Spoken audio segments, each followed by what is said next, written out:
Hello and welcome to another episode of the Petey Performance podcast, my first solo podcast in Australia.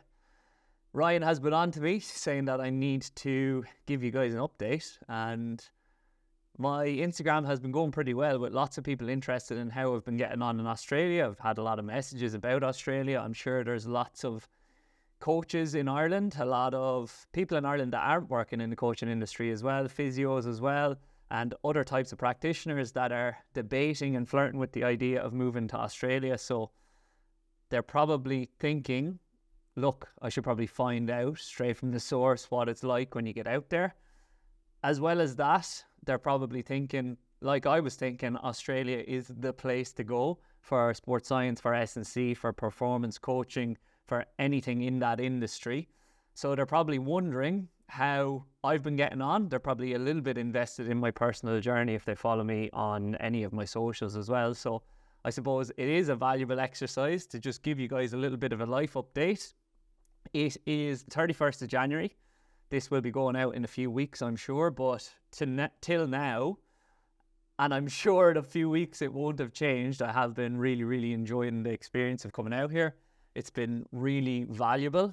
I have learned a lot. I've connected with loads of people in the industry, loads of really high quality conversations I've had, some incredible visits to different organizations, picking up things left, right and center, to be honest, but realizing that I'm doing the right kind of things so far, and it's probably given me a little bit more confidence in what I have been learning and applying. It's probably given me a kick up the hole to get the online business moving and get it growing and probably get it to a level where it is my main source of income, because obviously I said no to the couple of opportunities of the in-person coaching in October, November, December as well, and then I came out here and I had a couple of opportunities out here as well, and I decided against them just because, similar to the conversation I had on the podcast previously, they probably weren't in line with my values as such. They were good opportunities for sure, but it wasn't the right next step for me. And it's not that I know what the right next step for me is, but I think I know what the right next step isn't. And you feel it in your gut, and you go through the pros and cons in your head, and then realistically you just end up going with what makes the most sense at that time, with an eye towards the future as well. And as I've gone through previously on the podcast, just because it's a no right now doesn't mean it's a no forever, doesn't mean it's not going to be the right thing in time. So what have I been up to since I've come out? So I've got in loads of training, have grown the business as I just alluded to there, so took on a lot of athletes and a lot of clients, let's say, in 2023. Towards the end, they were some of my best months on record. They were my best months for online coaching. So September, October, November were phenomenal, and then December and January have kind of continued in the same vein. So I'm really happy with how that's been going. I actually had a lot of clients come on board with really intricate cases. So a lot of rehab and return to play for some chronic issues, as well as some athletes that have been dealing with persistent, repetitive, acute injuries, all lower limb injuries, mostly hamstring, some knee as well. Have a couple of ACL clients on the go at the moment, and they've been smashing it. It's been unreal how they've been going. But to be honest, most of my athletes have been smashing it, even if in the moment they can't see that they are doing really well, because what we speak about a lot is rehab and return to play isn't a linear process. But if the trend of your performance is increasing positively week on week, well, not only week on week, but let's say month by month or fortnight by fortnight, then the small little blips or the minor blips where you feel like you've plateaued a little bit are okay, as long as the trend is going upward. And that's been happening. So I've been giving major props to all of those athletes, both on my socials, on Instagram, and in our private community as well. I'm really proud of what they've been doing. And then from a performance standpoint, a few of my athletes, as I alluded to, have been called up to county trials or county panels over the last while, which has been incredible. And that's not down to the coaching, but what it is down to is the ability of those athletes in question to take action and take control of their own destiny, let's say, or their own performance. So I don't think they'd be reaching out to me or reaching out to work with a coach and be diligent and consistent with that coaching and with the implementation of that program if they weren't the type of athlete that is going to be successful in time. Because the athletes that aren't successful consistently are the ones that say, oh, I want to do this, but I think I can do it myself, or I might push it till the time is absolutely perfect to do so, or I'm too busy at the moment. And people do live busy lives for sure, but it's prioritizing. What are your priorities in this new year of 2024? And it's sitting down and identifying those goals. And if you haven't listened to our conversation on episode 5 of the Backdoor Cut with Owen and Darrow, we went through goal setting and our approach for goal setting and what we've been setting goals for. And I this year not only set business goals, but I set personal goals as well. And that was in relation to my own performance in my life, my own performance in my sporting endeavors, which at the moment for me is golf. And then just process goals as well in terms of getting back to playing competitive sport. And I've been playing casual, social, competitive sport here, which has been unreal. Not that there's anything casual about the way that I play any of those sports. I suppose I was that kid in PE that every PE class was the World Cup final, and that hasn't changed as I got into adulthood. But maybe what has changed is how I perceive and how I respond to losses and failures. I actually go chasing them nowadays, and I'm probably better able to pick up the piece of grass and throw it away and forget about the loss after it's happened. So take the lessons from it, take the learnings from it, and then just chuck it and forget about it from then on, as well as taking the positives, which is obviously huge as well. So I think a lot of people fail in their goal setting. So they fail really early on because you've got to set the goals, because how are you going to know if you're improving or if you're moving in the right direction if you don't do so? And those goals may be outcome oriented, but you've got to have the process goals down as well in terms of what are the consistent behaviors that you need to implement and you need to practice in order to have a better chance of achieving those goals, those outcome goals in the future. And that's something that's missed, I think. I think a lot of athletes don't do a needs analysis, something that I have spoken about before in the past. And I think it's a major part of the programming that athletes should be doing, because after you've done that needs analysis, then you can put together a better plan and a better program because you know what you need to work on. So then it's all about just structuring your weeks, structuring your months to lead towards a higher chance of getting there, and then implementing those behaviors and implementing those practices consistently. And when you are yourself, it's hard to remove yourself from yourself. So it's hard to set or identify your weak spots, because if you're very self-critical, you'll see everything as a weak spot. And if you're overly confident, you'll see nothing as a weak spot. It's like I've spoken about before, when you're doing speed training and you look at your own video, you're not going to see the things that you potentially should be seeing. And everything that you do see, you'll question in your mind as well because of ego. Like, we all do have an ego and it does play a part. So that's why it is important to reach out to people, like, even if they're at the same level of experience as you, or even asking your friends what they believe you should be doing or what they see as the flaws in your performance, or not even the flaws, let's say, but the work-ons that you do need to work on. And the most valuable people to reach out to that or for that information is your coaches, and that's your head coaches. And it's something that a lot of athletes don't do. And if you're a coach or if you're a physio, it's probably reaching out to mentors or people that are further along in the industry than you, and they can identify what you potentially need to focus on next to improve as an overall practitioner and to progress in your career. And it's something that people don't do.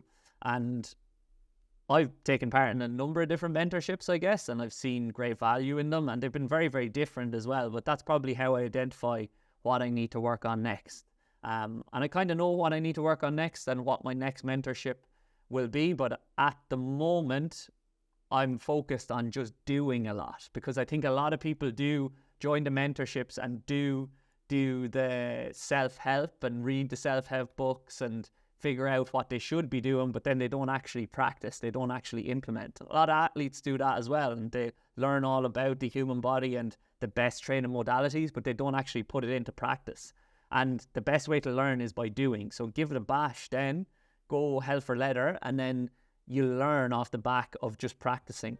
You just need reps, just get the reps in. And that's probably what I'm focused on at the moment. I am doing the continual learning. Like, I am interrupting the podcast to let you guys know that I've just 2 spots left available in the Petey Performance Premium Pack for February. I've reduced the intake for this month, and I have 3 spots already taken up as I look to focus on the clients that are already in the Petey Performance Premium Pack. I do have 4 spots available in March as well, but one of those spots already been taken as well. So loads of people keen to get into the service. If they're focused on rehab, if they're focused on performance, it doesn't really matter. Everybody has been achieving great things, as alluded to on this week's podcast. So if you want to be one of those 2 new clients that join the PD Performance Premium Pack in February, please reach out to me with the word premium as soon as you possibly can, because those spots will be going quite soon. And now, back to the podcast. For CPD at the moment, or in the upcoming future, I'm going to the Speed Summit out at Athletes Authority at the weekend, which will be great for networking opportunities, as well as picking the brains of some really highly experienced practitioners, and that'll be awesome. But as well as that, my trips to different clubs and different organizations has been extremely valuable as well. And I kind of cheat in regards to my self-development as well by doing the podcast, because I get to speak at long length with very experienced practitioners and athletes as well, pick their brains, and then I get to kind of decipher my thoughts through the medium of podcasting and speaking to myself as well. So start a podcast if you want to get the benefits of that. I've had a few people asking me about starting podcasts, and like anything, the hardest thing to do is to just start and get going. So once you get going, then you have momentum, and once you have momentum, just keep moving then. Keep moving forward, and it'll be easier to move once you have momentum. So I'm keeping the momentum moving by doing this solo episode today. In regards to what else I've been doing other than a whole lot of training, as I said, I've got back to social sport, which has been phenomenal. It's something that I set as a goal towards the end of last year, because obviously with so much coaching, I had to kind of sacrifice my athletic career. But it's just been a bit of tag so far, a bit of 5-7-a-side football as well, which has been great. Went to some Aussie rules training, which was an interesting experience. It was pretty old school in the approach. It was pre-season training, so there was a whole lot of running, so there wasn't that much of a decision-making element. So that's not what I was there for, unfortunately, but it still was valuable to try something new. The golf has been going good, trending in the right direction. And that's from feedback from my peers as well as feedback from my scores, I would say. We had a great event a couple of weeks ago in that we did a Ryder Cup tournament between Munster and Leinster, and we got 12 lads each. We did a singles on the first day. We did a double scramble on the second day, and it was great crack. And Munster came away with the win. So that was, I was delighted with that, because I'd been losing tag rugby matches and 5-a-side and 7-a-side games up until that point. And we do all enjoy winning as well. So that was useful, let's say, to give me a little bit of positive feedback that the golf game is going in the right direction.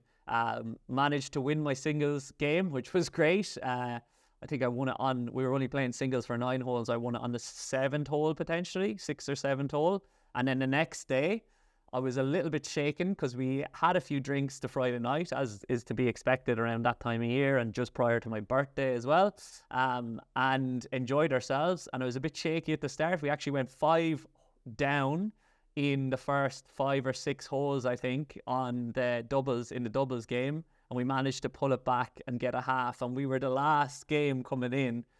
So it was phenomenal to walk into the clubhouse having salvaged half a point, having been written off probably for the rest of the game. So a little bit of bounce back ability there, which is awesome. Tag rugby is not like tag rugby in Ireland. It's a decent standard. There's some good athletes playing and they know what they're about. They play a structure, they play a system. And like we have a pretty good team like of maybe athletes or rugby players, but we're not tag players. Like, I actually met a couple of the lads this morning. I was sitting down for coffee with Jack Stafford, who has played in our tag team, who obviously used to play rugby for Munster and has played for Quins as well. And then Barry O'Connor, who has had a stint in the AFL out here, and he's been playing with us as well in the tag team. And we've been having great crack and all, but you'd expect if you have some pretty high quality professional athletes, plus guys that are playing a decent level of rugby over here as well, you'd be confident of winning games, but for some reason we just can't get over the line. I suppose we're playing for the fun of it, but it would be nice to win a game. So we're thinking of pivoting and going more towards touch now, which might be a little bit quicker, a little bit more skill-based, and might suit our team a little bit more. So obviously we're coming into the rugby in the Aussie Rules season, so we might lose those two lads, unfortunately, which will be major losses, but we'll see how that goes as well. And I'm kind of thinking in my head, will I go down to a couple of rugby sessions? I'm not sure. But trying lots of different things. Actually played tennis yesterday for the first time in a good few years. That was enjoyable too. And then I really have set some goals in regards to my golf game. So I'm going to commit to a golf lesson a quarter. So every 3 months to work on different aspects of my game, and then have committed to the amount of rounds I have to get in and the amount of practice sessions I have to get in as well. In order to achieve those goals. So that's very process oriented, as you can see, and I think a lot of athletes should be potentially doing the same, like identify the minimum that you have to do to achieve your goals, and then go with that. And at least if you complete that and you're consistent with it, you'll have a better chance of being successful than not. So that's enough about my private life, let's say, which has been fantastic. Having a little bit more time for myself, a little bit more time to connect with friends who probably have more time here because you don't have your family out here. So your friendship group and your friendship circle is your family. So I see the lads almost every day. We're going for swims, we're going playing tennis, we're going playing golf, we're going for walks even. We're just connecting and having a good time. Last weekend we went for a wholesome weekend. We went for a hike, we went to the cinema, we played a bit of golf, we had a barbecue, we went for a run. Like, just things you would generally do at home, but you're packing them into 2 days over here, whereas that's almost like a month of activities for me back home. So I've been really, really grateful for that experience being out here. But the other experiences I've been really grateful for, and this is probably more related to the podcast, is the visits that I've been doing to different organizations, to different gyms, etc.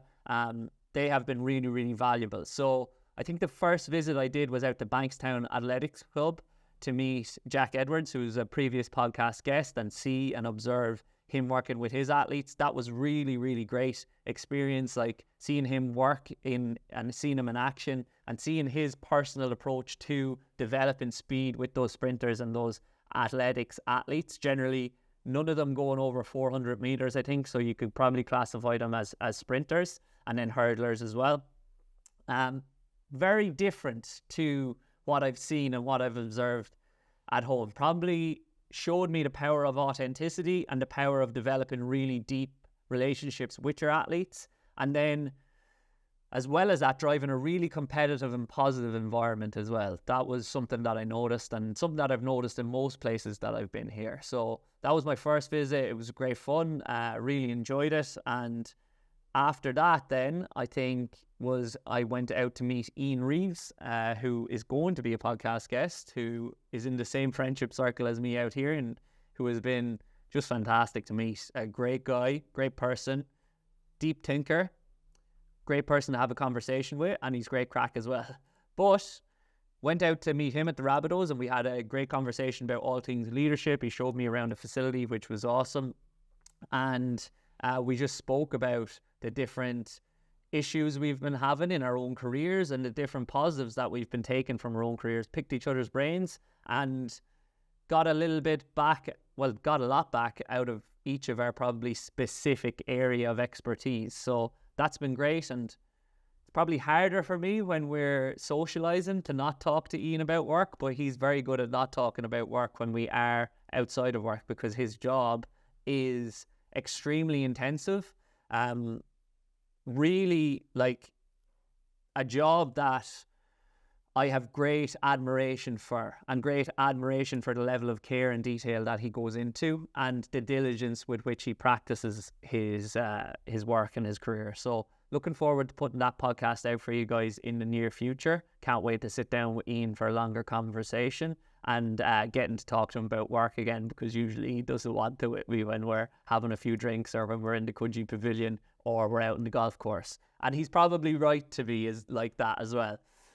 So, what else? After Ian then was over at West Tigers with Graham Morris, and they invited me in for the full day, and I think I'm going back soon as well. That was just probably one of my best days out here, if not the best. Went in quite early, met Graham, had a conversation with him and the performance staff, met the head coaches, met Benji Marshall, who, like I can say now, was probably one of my heroes growing up and probably one of the reasons that I have an interest in rugby league. If you haven't watched Benji Marshall's highlight video, even if you're just a Gaelic games fan or a Gaelic football or hurling fan, watch it if you don't know who he is. And it's probably one of the best highlight reels around. But had a great chat with Benji, probably for about an hour, about all things leadership, all things culture and what he's trying to create and foster there. And some great learnings from him and from Graham around the utilization of humor, the creation of a positive culture that pushes people forward but sees them as a person first and an athlete second, creating an environment that is like a family, but appreciating that family is the most important thing in everybody's life, as well as enjoyment, even if they're working at an elite level. And it's something that's missed a lot in the GAA, especially with this GAA charter that came out.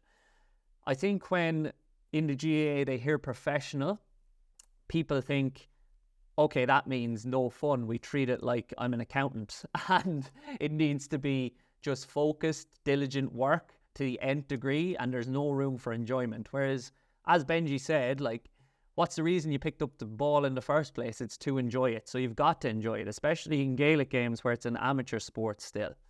And it shows as well that you can still be professional and still be diligent and still drive effort and standards up, but still do it in a way that is enjoyable and in a way that athletes have autonomy and they have the ability and the confidence to fail forwards and try things. And that's something he did in his sporting career.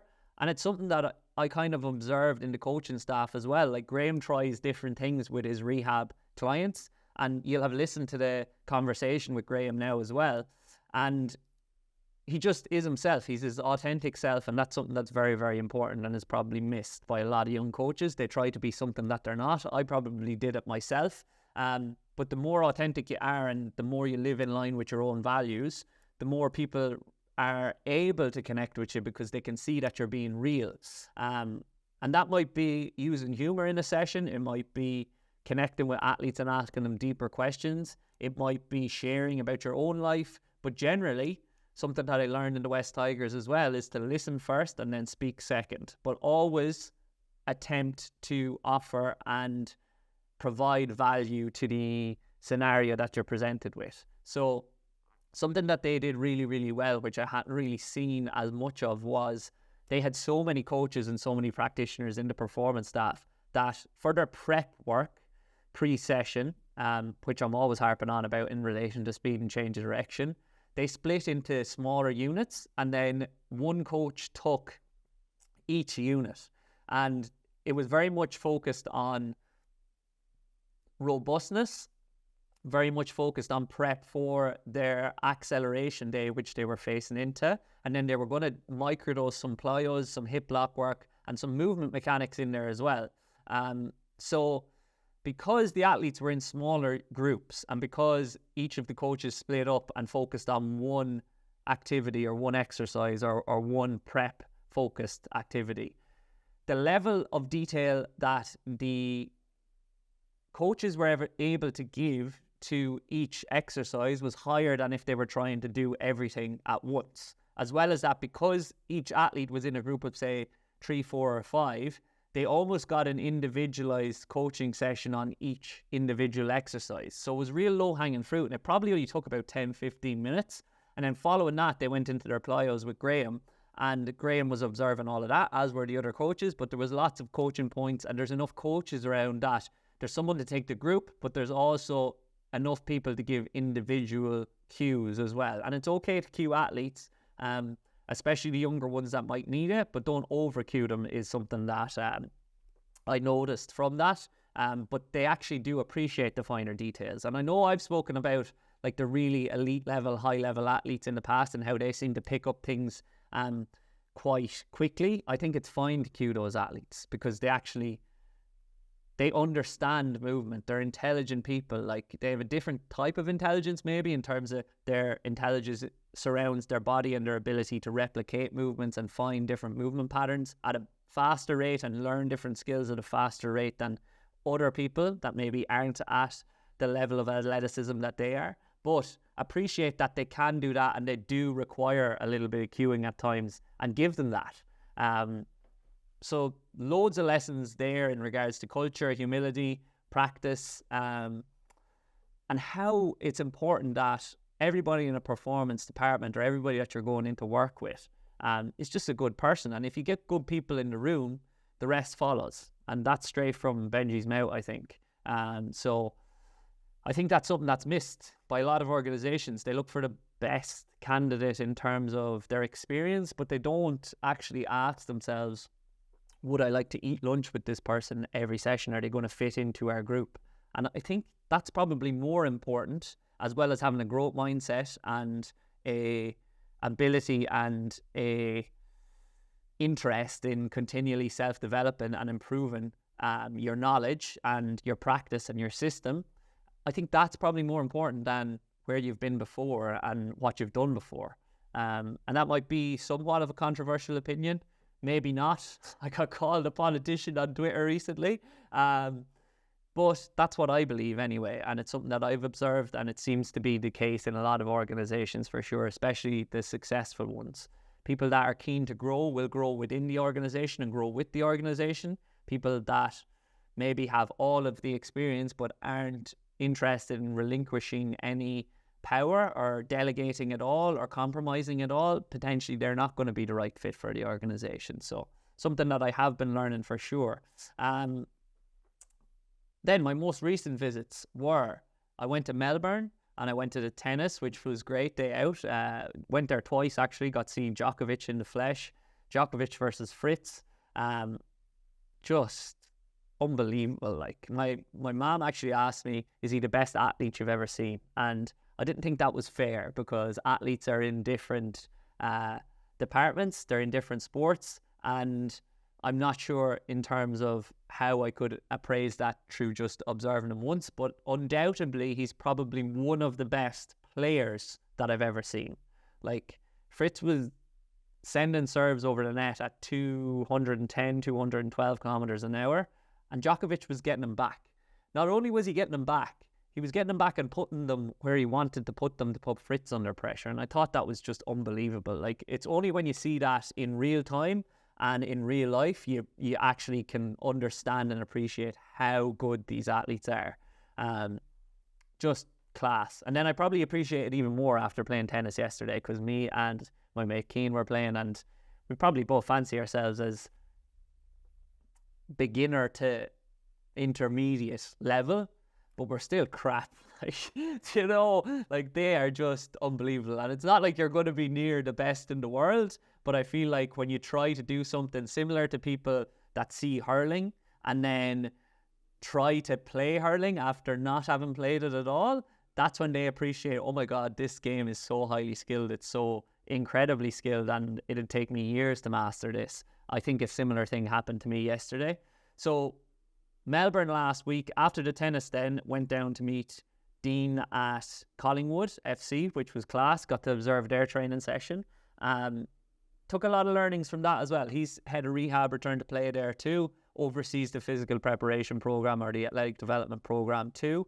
And just observed him in an RTP session with one of their athletes, and lots of lessons from that in terms of cueing and driving home the cues and intent and what you want to achieve out of each individual drill prior to the drill's execution, and then asking the athlete how they felt then when they're on the way back, which is something that I consistently do, as my athletes will tell you too. as well as that, having conversations and realizing that they go through the exact same problems that we do at home. Just because we think it's an elite level organization and a professional organization, we think that they don't face the same problems in terms of different systems coming from different coaches, conversations around different beliefs and different beliefs of the best next practice with each individual athlete.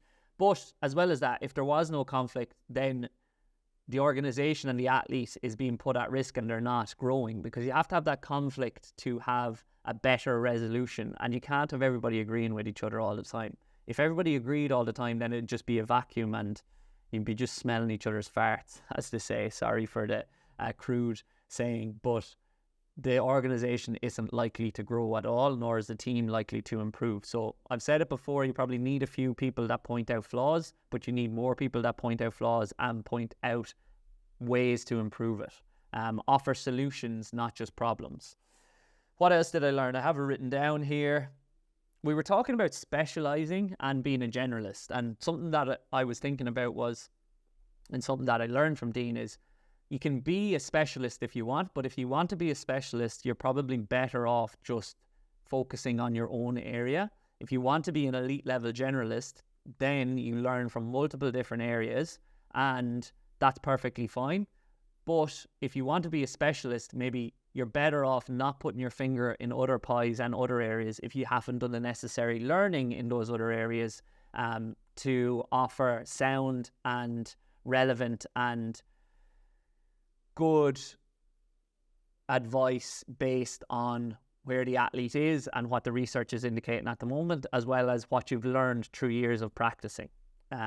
If you're going to be a generalist, then you can probably offer some solutions in either area, but if the specialist is speaking, listen to them because they know a little bit more in that area. And it all comes back to the listen first, understand second, and then speak after that kind of principle that I've been following, and something that's useful in podcasting for sure, but really, really useful practice in coaching, and something that is missed.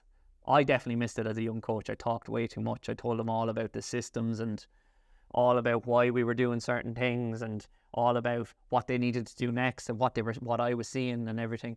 The athlete sometimes doesn't give a shite. Like, they just want some level of coaching that you can offer, and they want to feel understood, because if they feel understood, then they're going to buy into your process. And if they buy into your process, hopefully if your process is good, you can get them and guide them towards improved performance by influencing positively their behaviors and how they're moving, what they're practicing outside of the gym, what they're practicing inside of the gym, what they're practicing on the pitch, etc. Trying to improve their confidence to a level where they can execute at a higher level when they come to the sporting environment.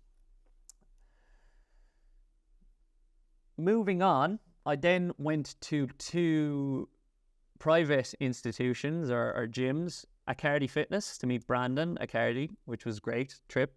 Got a lift in, did some Olympic lifting for the first time ever been coached on Olympic lifting, other than in college, obviously, when you get very remedial coaching, it's not very individualized. So that was great. It was Brandon's wedding the next day as well, so it was essentially the stag, or the bucks as they might call it out here. And it was good crack. Jack was there as well, Jack Edwards, and met some really good other practitioners and coaches too. So it was a very valuable experience. Saw the power of community there. Saw the power of praising PBs and knowing your athletes and still allowing your athletes to fail forwards. And if they're feeling good, letting them push. Still speaking to them on a level and saying like, look, maybe that's enough for today. But if they're keen to push on and they've already hit a PB, I usually in the past would have said, okay, just leave it at the PB. We'll come back another day and have a go. But if you're going to have a positive approach to failing forward and making mistakes, then you should probably give them a little bit of extra leeway so that they have the ability and the feeling of confidence, or the feeling of that it's okay to have a go and still fail. So I saw with a couple of athletes, Brandon, they had already hit PBs and then they say, I want to go again. And I would have said, no, I think you're okay. That's a PB. Leave it. But Brandon was like, you want to go again? Okay, fine, work away. And that's the sign of a good coach that's in tune with his athletes, and they actually did hit PBs when they did that because there was a good environment in the gym. And they were feeling good, obviously. So they were physically prepared to do so. So why hold them back then? As well as that, something that I noticed with the Bankstown group, something that I noticed with Brandon's group, and something that I noticed in a lot of groups that are more amateur or like private institutions or Gen Pop, the sign of a good coach is not the outliers and the really, really elite level athletes in the group, because they're going to be that level anyway. It's where's the lowest level of the group and where is the group average. And I noticed that in both of those groups that I'm speaking about, the low level and the average was quite close together, and it was quite high up. Like, there were some incredible movers. The athletes at Bankstown were fantastic movers in terms of their sprint mechanics. Now, I know they're sprinters, but in comparing them to the sprinters that I've seen in Ireland, they were at another level, to be honest. Even the lower level were probably at the average level of the Irish sprinters, which was interesting, maybe even higher than it, to be honest. And then in terms of the weightlifting and just the general movement patterns of the weightlifting gym, a similar thing I observed, like athletes that don't really compete in weightlifting that often, like putting in some serious shifting in terms of the tin that they're lifting, and lifting it really, really well, as well as the plyometric ability of these athletes that have probably been practicing the plyos for the last year or so since Brandon's gone down that rabbit hole. Like, really, really good at applying that force into the ground and absorbing that force as well, moving better than some team sport athletes. Now, I know they're probably fresher than some team sport athletes, but still quite impressive. And a willingness to push as well, which was class to see. So following that, the next trip that I did was to Melbourne Strength Culture, who I've been a fan of for a couple of years in terms of what they put out in terms of content. I really, really like how they develop their brand and what they practice and what they speak about. And I got to meet Didier and I got to meet Jamie, and that was, great conversations. Was out there for the evening, met some of their athletes. Really, really good people in the room there as well. Similar practice to the West Tigers. And then a really strong community. Everybody really proud to be a member of Melbourne Strength Culture. Very, very autonomous community in terms of the athletes and how they're coached. Not what I expected. I expected a lot of coaching. I expected really high energy but like loud environment with lots of shouting, because it's a powerlifting gym and I don't like know that much about powerlifting. It's only what I've seen probably online. But it was really relaxed. Bit of disco going on in the background with Didier taking the session. The athletes really positive, all chatting. I realised as well something that's missed in, say, like your general gym that you go to. A gym, like, and going to the gym for a lot of people should be a social interaction, a social institution. But because we're going into those gyms and for whatever reason, like, what would you call it, even a gen pop or a general gym, people don't talk to each other and people are like reluctant to have conversations. Whereas I was amazed, and I know in a powerlifting gym people are going to have a little bit more time in order to complete their session and they have longer rest periods, but really coming in to see how everybody was doing, have those conversations, connect. I think it was a Thursday evening before a bank holiday or Australia Day the next day, so they were keen to take up as much time as they wanted. Maybe it was slightly skewed, but yeah, really relaxed environment, which I didn't expect to see. But again, similar to the other places, really good people. Didier giving the coaching cues where needed, but the athletes, for the most part, being very empowered to do their own thing. And then coming up to Didier if they did need his help and they needed some cueing and they needed to potentially have him look and observe and maybe edit the program slightly or had a question for him. So that was new and that was really positive experience as well. Glad to get out there, and I'll definitely get out there again. I'm actually planning a trip back to Melbourne soon. So I've been chatting to a couple of people in different organizations who I will be going in to see when I'm back, potentially in the next 4 to 8 weeks, I would say. And then planning another trip as well to New Zealand to see Peter Hughes and chat to him over there and gain some lessons or learn some lessons from him, as well as potentially get around to a few different clubs and organizations over there, hopefully, fingers crossed. And then have been speaking to some people in organizations around Australia, Adelaide, Perth, it might be a little bit far. Gold Coast as well. But yeah, there's a lot to do, a lot of people to meet, a lot of people to see, and lots of lessons to be learned. So I'm keen to do more of it over the next few months. What have I been working on then? I've been working with my athletes, my return to play athletes, my athletes that are more focused towards performance, as I've said. I have been building some affiliates, so building out the business in terms of being able to help more people in more ways. And then if it's something that's outside my area of expertise, having very, very nice or very, very good people to refer out to in their own areas. So that's been valuable, and it probably solves the problem that I've been having before in terms of when you're referring out to other people, or people go to other people that maybe aren't as aligned with what you're trying to do or don't know yet, there can be a little bit more conflict because one person's approach might differ significantly from another person's. So that's been great. As well as that, have been putting in practice and putting in the work in terms of the course that I'm putting together, or the virtual mentorship that I've been putting together. I've had a lot of interest in that, which like people on to me consistently, when are you rolling out, when are you rolling out, when are you rolling out, which has been surprising for me, but has been unbelievable. Like, I'm blown away with it, and I've been putting it together as fast as I can, but as you can probably hear there, I've been quite busy. I am on lecture 8 now, just finished lecture 7, and I'm going to have 10 modules, I think 10 to 12. So rolling it out, and indefinitely this month coming, so February. This is probably going to go out in February, so maybe we'll have it out by now.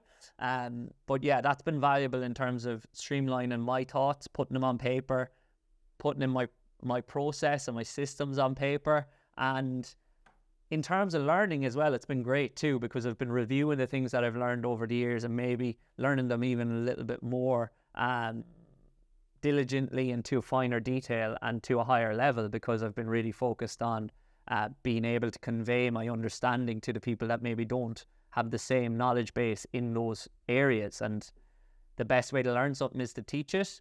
And I've spoken to a few people around the mentorship, and I've probably got a little bit of stick as well, because look, I'm 29, 29 as we would say, new girl, and people probably perceive that, like, how can you teach at that age? Like, you don't have enough experience yet. But like, I've been coaching for many, many years. I've been pushed by other people that believe in me, I guess, and believe in my knowledge base. And I probably had that imposter syndrome a couple of years ago, where I didn't really feel that confident in my own abilities, but I had to lean into it and only attempt to learn and do better. And by attempting to learn and do better, I can do both of those things, as well as become a better practitioner. And I probably have done so much coaching. Well, I have done so much coaching in the last 3 years that I burnt out at one stage, a couple of stages very close to it. But as a result of pushing that hard, you realize how far you can push. And as a result of trying to practice that much, you learn a lot of things. So the people that come into the mentorship or come into work with me, they're benefiting from my experience that I've had in the past, which I've got through practice and I've got through individual learning as well. But I have been putting in the groundwork, and I have been working with very intricate cases, as I've said. And I guess my results and how my athletes would speak about me and how my fellow coaches would speak about me probably speaks for itself, in that I have been successful. So for the people starting out in the industry or feeling a little bit lost in the industry, I'm hoping that I'll be able to provide some level of value to them. And that doesn't mean that I will be able, but I know that if I never do it and just keep pushing it on down the line, I'm not practicing in line with what I'm preaching, and I'm not likely to improve. So the first cohort of it will be rolled out soon, and I'm going to learn a lot as well in terms of practicing and implementing it, as will hopefully the coaches and practitioners that come into it. So yeah, it's been valuable, and I'm glad that David Gray suggested that I do so. And I'm glad and grateful that I've had the time to put it all into practice and put it all down on paper now. And I'm excited as well to roll it out. So if you're interested in that, or you're interested in some coaching, rehab, return to play. By the time this goes out, I would say that my February spaces will probably be gone in the Petey Performance Premium Pack. So this month I've said I'm going to allow for 5 new athletes to join Petey Performance Premium Pack in February. I'm not sure how many I'm going to allow in March, but I might put in an ad in this that will let you know. I would assume it's not, well, no, I know it's not going to be more than 5 because I put a big push on in the previous 3 or 4 months in terms of acquiring a lot of clients and getting people onboarded. And now I'm really focused on obviously rolling out the mentorship and rolling out that side of the business, but also just practicing a lot of and giving a lot of care to the athletes that are in the service. And that's potentially probably because I've had such intricate cases over the last while and I've had to give a lot of time to them. There's no template program here, unfortunately, for rehab and return to play. It's very individualized, so it probably needs a little bit more care. So if you want to be one of those potential 5 new members of the Petey Performance Premium Pack in March, then drop me a DM with the word premium and we can have a conversation and see if I still have space. But other than that, I hope you've enjoyed the podcast. And if you do enjoy it, please remember to like it, share it, and send it.